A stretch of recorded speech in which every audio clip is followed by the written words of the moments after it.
Hello दोस्तों, आज की एक कहानी शुरू होती है एक छोटे से गांव से। जंगल से कुछ दूर में एक छोटा सा गांव हुआ करता था। उस गांव में सिर्फ 10 से 15 ही घर थे जिनमें लोग रहते थे। बाकी एक ऐसा घर था जिसमें कोई भी नहीं रहता था। वो घर काफ़ी सालों से बंद पड़ा हुआ था, इसलिए गांव के कोई भी लोग उस घर में नहीं जाते थे। एक दिन शाम के वक्त गांव के 5-6 लड़के उस घर के पास में गेंद से खेलने लगते हैं और खेलते खेलते वो गेंद गलती से उस घर के छत पर चला जाता है। सभी बच्चे डर जाते हैं और परेशान हो जाते हैं। वो बच्चे आपस में ही लड़ने लगते हैं। तभी उन बच्चों में से एक बच्चा उस गेंद को लाने के लिए उस घर में चला जाता है। घर का आगे का दरवाज़ा बंद होने के कारण वो बच्चा पीछे की दीवार से उस छत पर चढ़ता है। वो बच्चा छत पर चढ़कर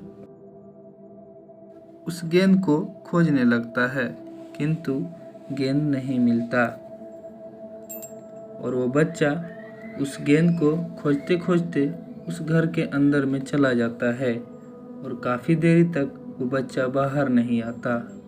घर के बाहर में जो बच्चे थे वो सभी डर जाते हैं और उस बच्चे को ज़ोर ज़ोर से चिल्लाकर बुलाने लगते हैं, परंतु वो बच्चा बाहर नहीं आता और कुछ ही देर में अंधेरा हो जाता है और वो बच्चे तुरंत जाकर गांव के सभी बड़े बुजुर्ग को ये बात बताते हैं और उस बच्चे के माता पिता को भी ये बात बताते हैं।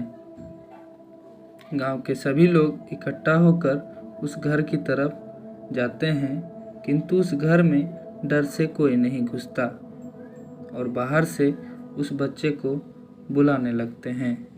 काफ़ी देर बुलाने के बाद वो बच्चा बाहर नहीं आता। फिर एक बुजुर्ग की राय लेते हुए कुछ लोग तुरंत एक तांत्रिक को बुलाते हैं। फिर वो तांत्रिक अपने तंत्र मंत्र से उस घर को बांध देता है। उसके बाद उस दरवाज़ा को खोल देता है। फिर गांव के कुछ लोग उस घर में घुसकर उस बच्चे को ढूंढने लगता है और वो बच्चा उस घर में बेहोशी हालत में लेटा हुआ रहता है। आखिरकार वो बच्चा मिल जाता है और इसी के साथ ये कहानी समाप्त होता है।